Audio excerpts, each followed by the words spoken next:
J'attends d'avoir croisé le véhicule rouge et je dépasse. Oui, réponse A. Non, réponse B.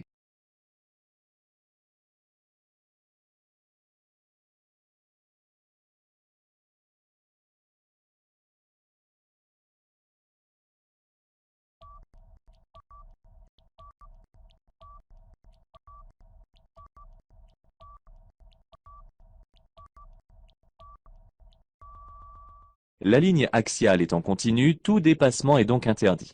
Pour le moment, et tant que la signalisation m'interdira le dépassement, je resterai derrière le véhicule gris.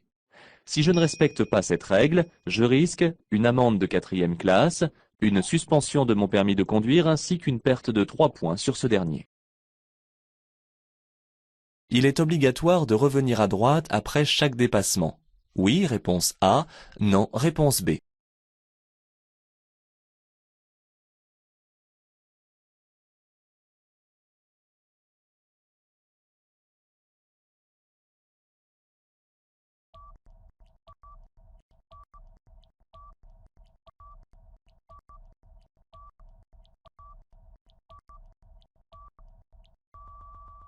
Contrairement à ce que l'on peut croire, et c'est là le piège, je suis autorisé à rester dans cette voie tant que je dépasse, surtout si l'espace entre deux véhicules à droite est insuffisant ou trop juste pour se rabattre. Je suis d'autant plus en sécurité ici du fait que la chaussée est à sens unique. Sur une route à double sens, je dois rester très attentif et disposer de beaucoup d'espace libre. L'usager à ma gauche est autorisé à se rabattre pour finir le dépassement. Oui, réponse A. Non, réponse B. Pour utiliser la sortie. Oui, réponse C. Non, réponse D.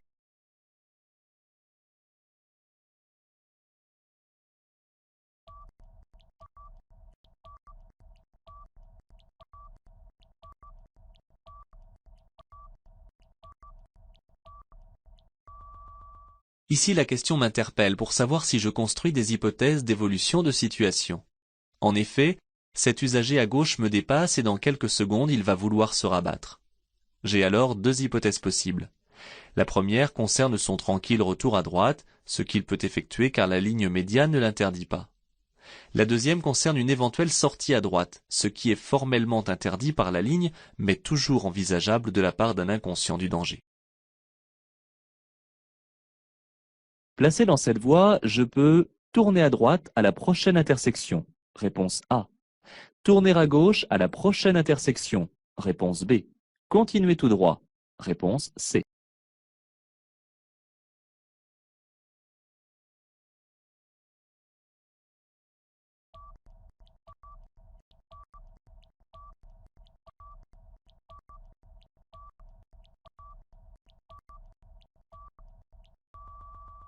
Je suis très mal placé pour tourner à droite, car je devrais alors normalement circuler sur la voie la plus à droite. Le panneau de prescription m'interdit de tourner à gauche à la prochaine intersection. Pour le moment, placé où je suis, je ne peux donc que continuer tout droit. Je peux prendre la sortie à droite. Oui, réponse A. Non, réponse B. J'actionne mon clignotant immédiatement. Oui, réponse C. Non, réponse D.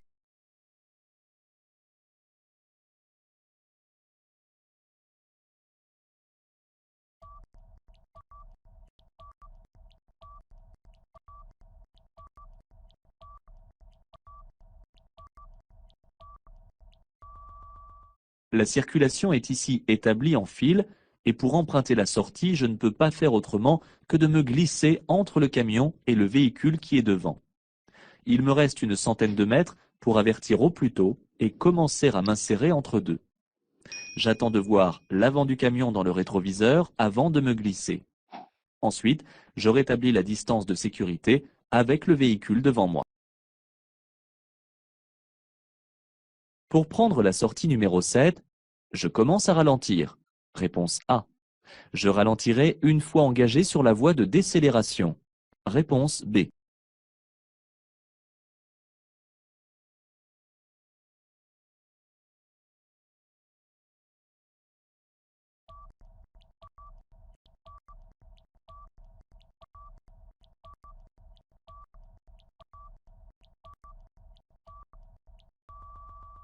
En temps normal, lorsque je veux quitter une route de ce type, je dois attendre d'être inséré sur la voie de décélération avant de commencer à ralentir, afin de ne pas gêner les conducteurs derrière moi. Dans cette situation, un panneau de prescription limitant la vitesse à 70 km/h a été placé à l'entrée de la voie de décélération, cette dernière étant probablement trop courte. Je dois donc ralentir dès à présent, tout en contrôlant à l'arrière. Je suis un conducteur novice. Ma vitesse sera limitée à 80 km/h, réponse A. 90 km/h, réponse B.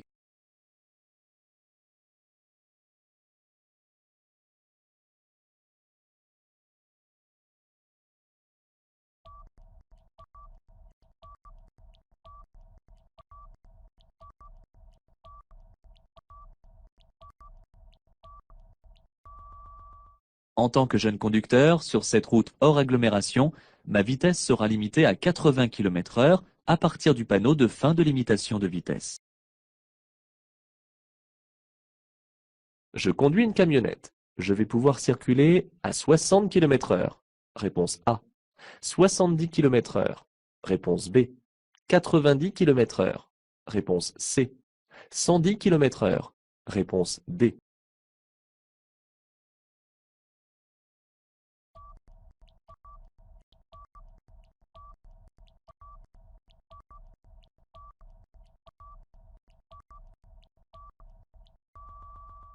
À partir du tunnel, la vitesse sera limitée à 90 km/h.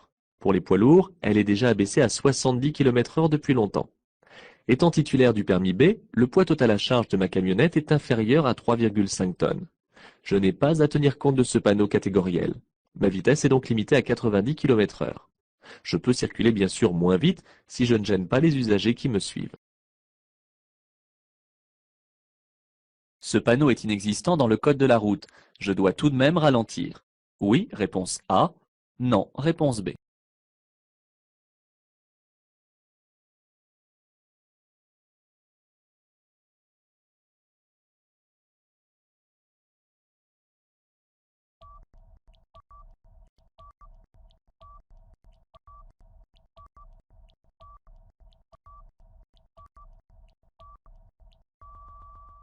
Ce panneau n'existe pas dans le code de la route, mais j'en tiens tout de même compte. En effet, son message est plausible, car j'aperçois un animal dans le pré.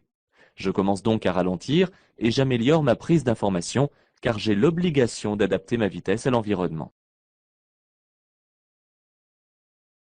Je peux me rendre sur l'aire de repos.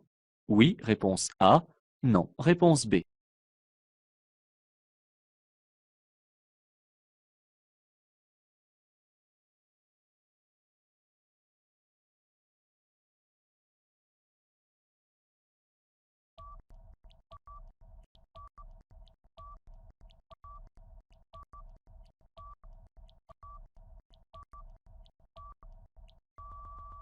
La ligne axiale autorise les dépassements mais ne permet pas de se rabattre, ceci afin d'éviter d'effectuer des queues de poisson.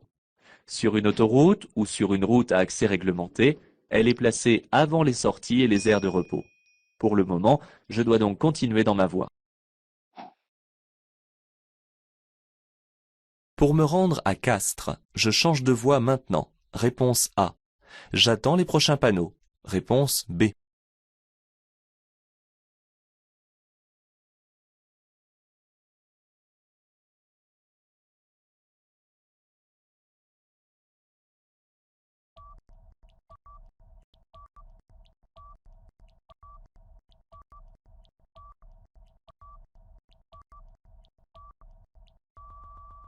Regardez bien les panneaux et surtout l'indication de distance. Je trouverai les mêmes panneaux à 300 mètres mais sans l'indication de distance. Je dispose donc de 300 mètres pour changer de voie. Il ne faut pas attendre car cette distance ne sert que si la circulation est très chargée. Au niveau des derniers panneaux, c'est trop tard. Je change donc maintenant de voie. Dans cette situation, je passe. Réponse A. Je m'arrête. Réponse B.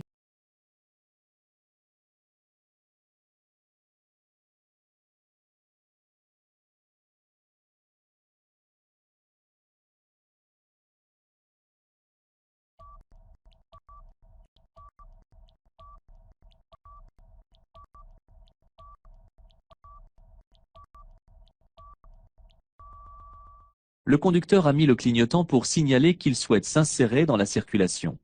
Il doit cependant attendre que la voie soit libre avant de s'engager. Je mets le pied devant le frein, car ces feux stop ne sont pas allumés, et je passe. Je serai prioritaire uniquement à la prochaine intersection. Oui, réponse A. Non, réponse B. La limitation de vitesse commence à 150 mètres. Oui, réponse C. Non, réponse D.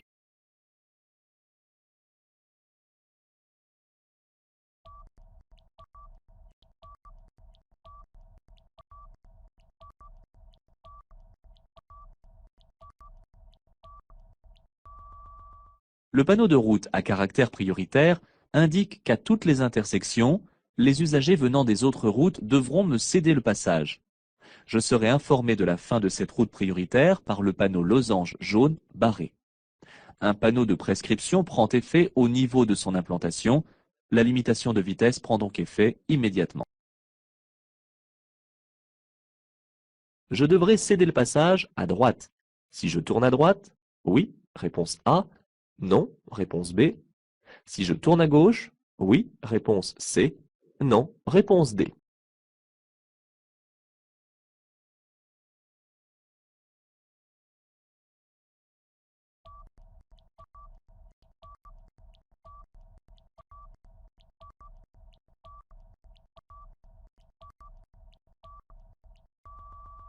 Ce panneau indique que je dois céder le passage aux usagers circulant sur l'autre axe de circulation, soit ici, à gauche et à droite, et ceci quelle que soit la direction que je vais prendre. Attention aux usagers venant de droite. En effet, en tournant à droite, je devrais peut-être laisser passer un véhicule venant de ma droite et qui est en train d'effectuer un dépassement.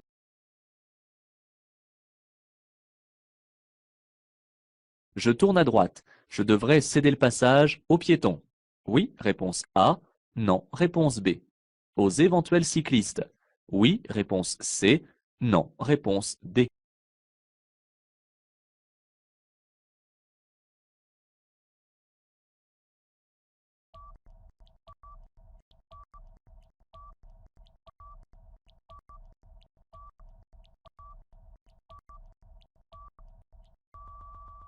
En tournant à droite, je devrais céder le passage aux piétons.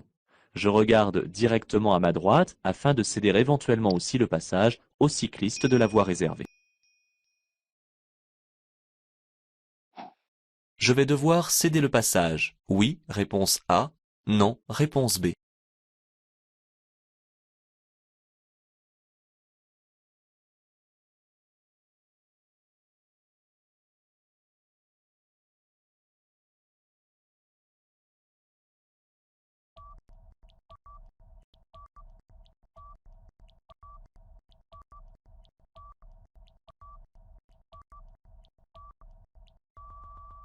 Ce carrefour peut paraître complexe. En fait, il est simplement dessiné de façon inhabituelle. Mais il signifie la même chose que les autres panneaux annonçant un carrefour giratoire. Un anneau au centre réajuste l'idée du carrefour giratoire et tout devient alors plus clair. Enfin, pour en être convaincu, un peu plus loin, le panneau d'intersection lève toute ambiguïté. Je devrais donc céder le passage au carrefour. La route est accessible aux camionnettes. Oui, réponse A. Non, réponse B. Aux véhicules ayant un poids total à charge supérieur à 3,5 tonnes. Oui, réponse C. Non, réponse D.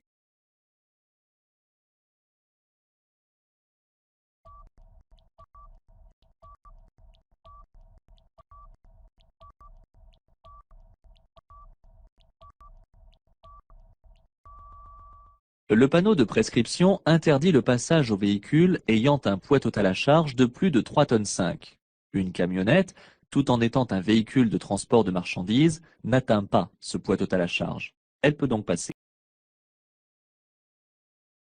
Je suis concerné par la signalisation si je transporte un colis sur ma galerie. Oui, réponse A. Non, réponse B.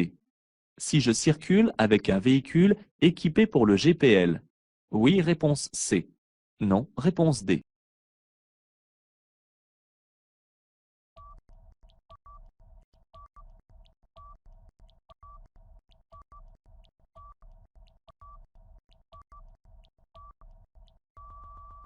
Les parkings sont parfois redoutables pour ceux qui oublient qu'ils transportent des vélos ou des colis sur la galerie. En effet, la hauteur y est souvent limitée, comme ici, à 1,90 m. L'accès est interdit aux véhicules transportant des matières explosives ou fonctionnant au GPL, s'ils n'ont pas de soupape de sécurité. À 2000 mètres, je vais rencontrer un poste de péage. Oui, réponse A. Non, réponse B.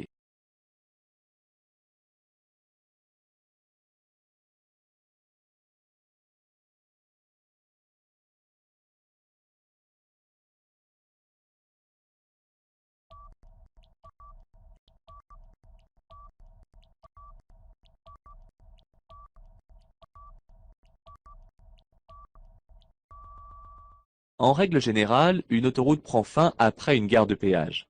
S'il y en avait eu une, elle serait alors derrière moi. Ces panneaux annoncent une fin d'autoroute à 2000 mètres. Il ne s'agit pas ici d'une simple sortie. Je circule sur l'itinéraire principal vers Béziers. Oui, réponse A. Non, réponse B. Une route nationale. Oui, réponse C. Non, réponse D.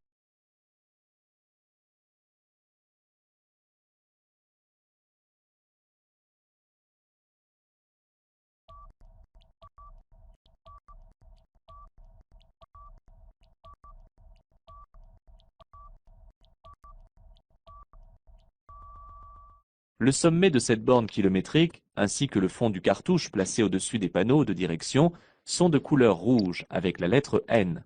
Je circule donc sur la route nationale 117. L'indication Béziers sur fond vert confirme que je suis sur l'itinéraire principal vers cette ville. Je peux me placer dès maintenant pour tourner à gauche. Oui, réponse A. Non, réponse B.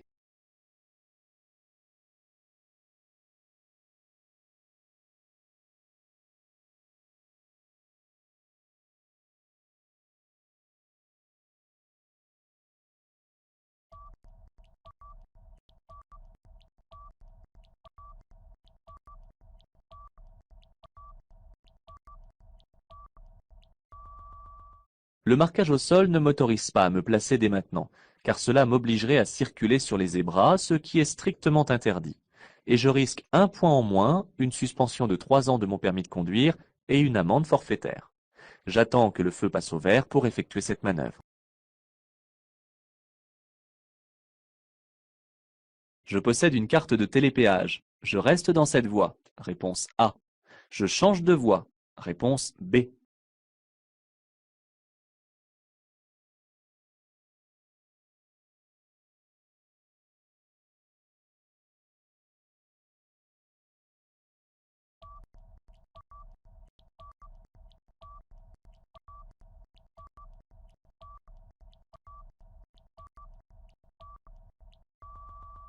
J'arrive dans une station de péage qui accepte différents modes de paiement. Du fait que je détiens une carte de télépéage, je dois changer de voie et me placer au moins sur la voie du milieu. Je me positionne sous la flèche correspondante à mon mode de règlement, tout en contrôlant que je ne gêne pas. La signalisation interdit l'accès à cette chaussée aux piétons. Réponse A. Aux vélos. Réponse B. Aux voiturettes. Réponse C. Aux motos. Réponse D.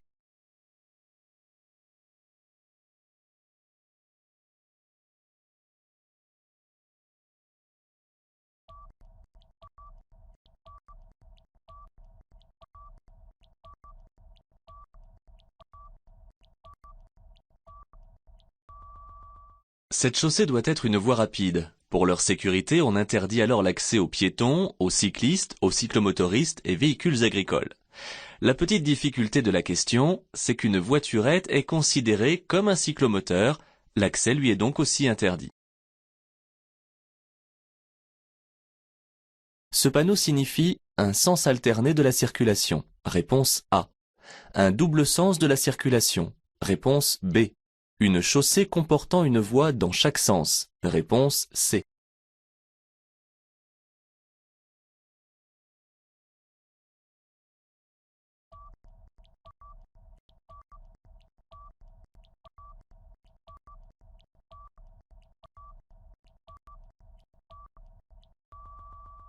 Ne tombez pas dans le panneau. Les panneaux de circulation alternée comportent deux flèches, mais ils n'ont pas la même forme. L'un est carré, à fond bleu, et l'autre est rond. Le panneau dénombrant le nombre des voies et leur sens est carré et bleu. Ce panneau de danger indique l'endroit où commence le double sens de circulation, sans indication du nombre des voies. Je circule sur la route départementale 112. Oui, réponse A. Non, réponse B.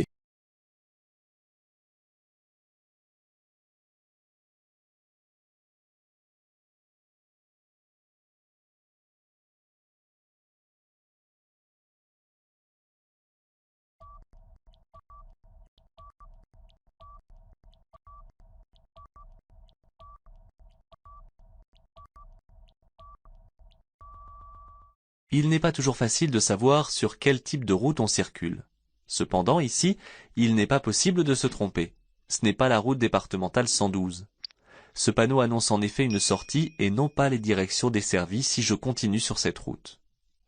La sortie, à 800 mètres, mènera sur la route départementale 112. Ce n'est donc pas la route sur laquelle je circule actuellement. Ce panneau indique une obligation d'aller tout droit. Réponse A. Une impasse. Réponse B. Une priorité ponctuelle. Réponse C. Un sens unique. Réponse D.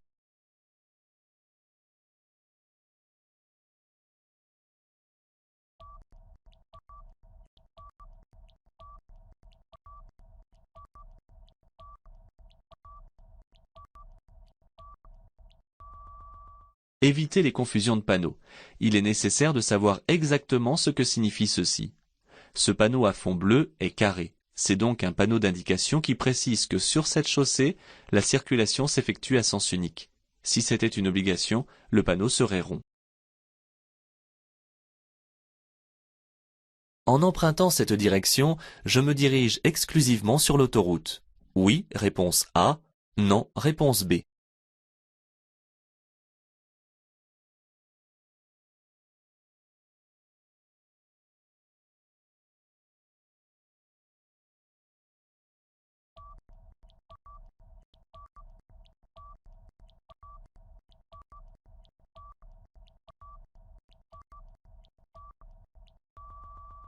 Tous les panneaux sont bleus. Le piège serait de penser qu'on pourrait se diriger ailleurs que sur l'autoroute. Ne cherchez pas un piège là où il n'y en a pas. Lorsque sur un axe on ne trouve que des panneaux autoroutiers, celui-ci ne peut desservir qu'une autoroute. La signalétique de couleur associée aux panneaux autoroutiers indique l'intensité du trafic. Pour me rabattre, je dois laisser 2 secondes de distance entre cette autocaravane et moi. Oui, réponse A. Non, réponse B.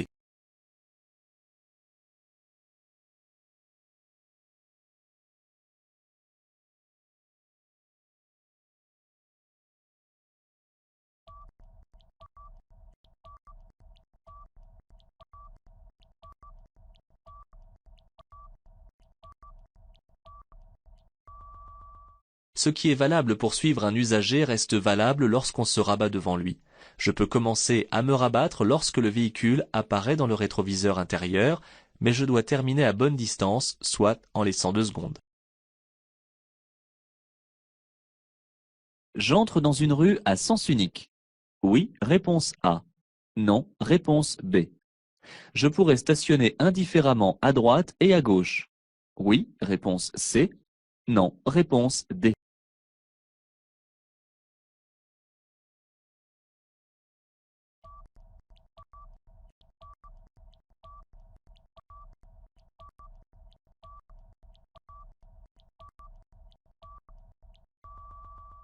Le panneau carré et bleu m'indique que cette rue est à sens unique.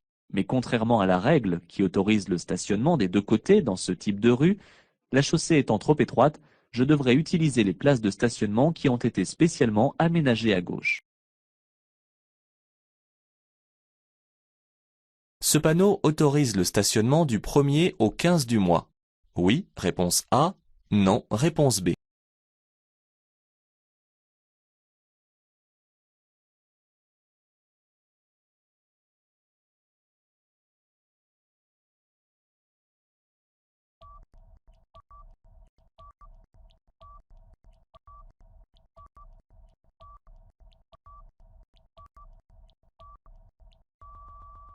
Ne cherchez pas les côtés pairs ou impairs des rues.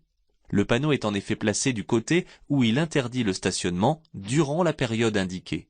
Cela simplifie le problème du stationnement semi-mensuel alterné. Du 1er au 15 de chaque mois, ce panneau interdit donc le stationnement du côté où il est implanté. Sur l'accotement, il est interdit de s'arrêter uniquement. Réponse A. De stationner uniquement. Réponse B. De s'arrêter et de stationner. Réponse C.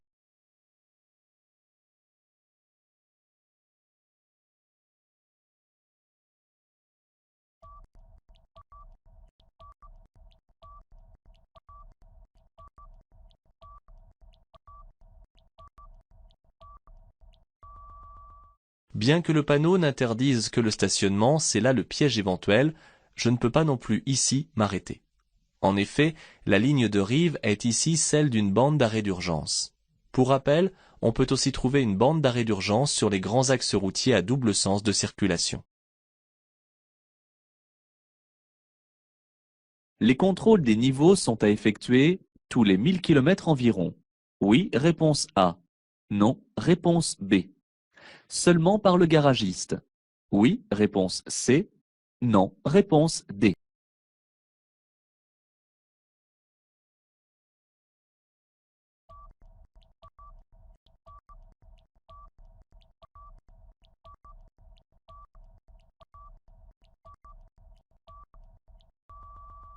À l'exception du niveau d'huile, qu'on mesure avec une jauge, la plupart des niveaux peuvent être contrôlés par transparence des différents vases dans le compartiment moteur. Il s'agit du liquide de refroidissement, celui des freins et du lave-glace. On peut effectuer soi-même ces vérifications tous les 1000 km car elles sont simples. C'est important de le faire car le moteur consomme toujours un peu d'huile entre deux vidanges. La distance de freinage augmente quand la chaussée est mouillée. Oui, réponse A. Non, réponse B. Quand les pneus sont usés. Oui, réponse C. Non, réponse D.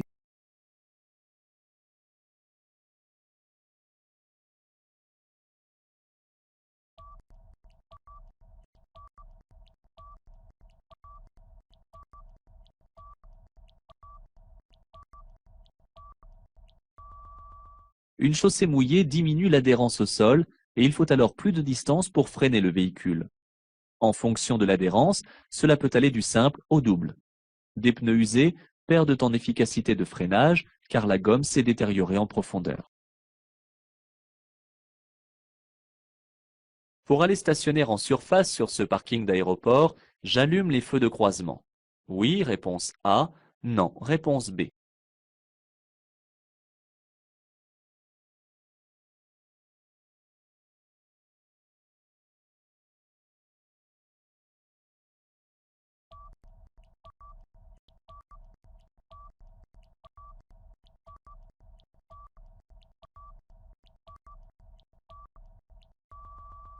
J'entre dans une zone de stationnement où je dois circuler en feu de croisement, ainsi que le précise le panneau d'obligation.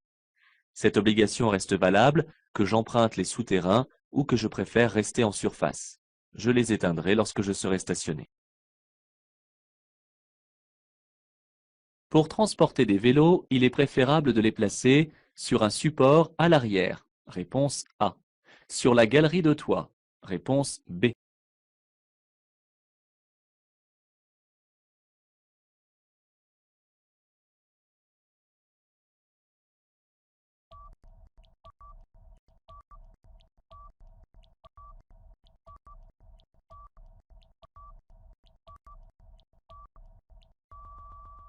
Placés sur la galerie de toit, les vélos offrent une grande résistance à la pénétration dans l'air.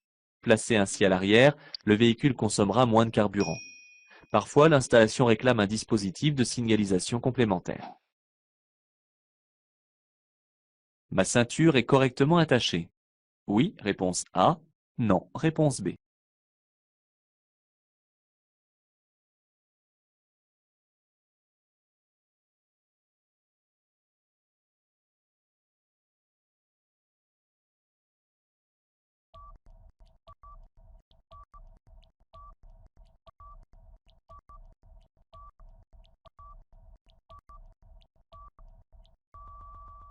Le rôle d'une ceinture de sécurité est d'empêcher les occupants du véhicule d'être projetés vers l'avant et éjectés en cas de collision. Pour qu'elle soit efficace, il est nécessaire de la positionner bien à plat et suffisamment tendue. Si elle est vrillée, comme c'est le cas ici, je risque de graves blessures en cas de choc. Dans les bilans des accidents, les piétons représentent 3% des tués, réponse A, 10% des tués, réponse B, 21% des tués, réponse C.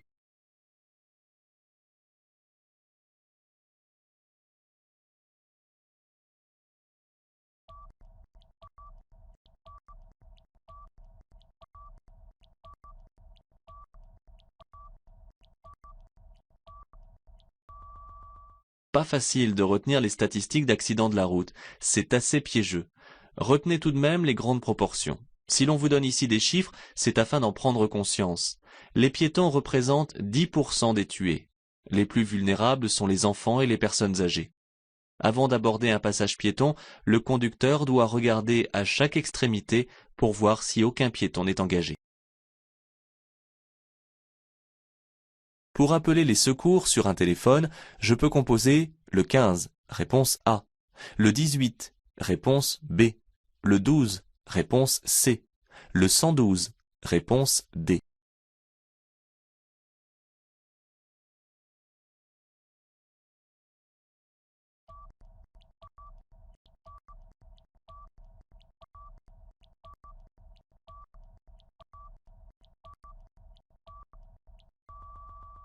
On finit par ne plus s'y retrouver avec les divers numéros mis à disposition. Sachons qui fait quoi. Normalement, le 112 qui est opérationnel devrait résoudre cette difficulté. Je l'utilise d'office avec mon portable s'il n'y a pas de poste fixe rapidement accessible ou de borne d'appel sur la route. Sinon, je compose le 15, le SAMU, ou le 18, les pompiers, qui sont les numéros traditionnels efficaces. Le 12 est un ancien numéro qui n'a rien à voir avec les secours. La visibilité est inférieure à 50 mètres. J'allume les feux de brouillard. Oui, réponse A. Non, réponse B. La vitesse est en permanence limitée à 50 km/h. Oui, réponse C. Non, réponse D.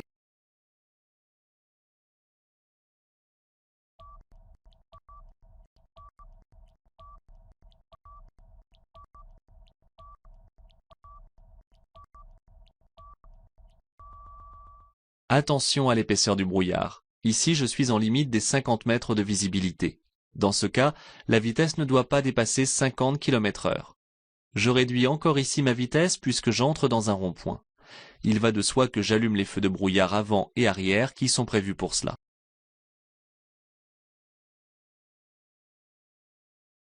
Pour passer des tunnels successifs éclairés, je peux laisser les feux allumés tout le temps. Réponse A. Je les éteins obligatoirement entre chaque tunnel. Réponse B.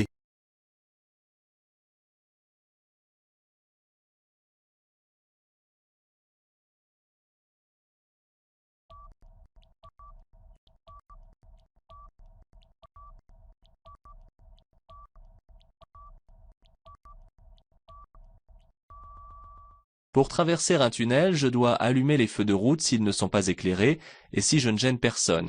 Sinon, j'allume les feux de croisement. Ils sont en général tous éclairés sur une route passagère. Dans ce cas, bien qu'il n'y ait aucune obligation, je les laisse allumer tout du long afin de ne pas les oublier. Le piège serait de croire à une obligation d'extinction des feux.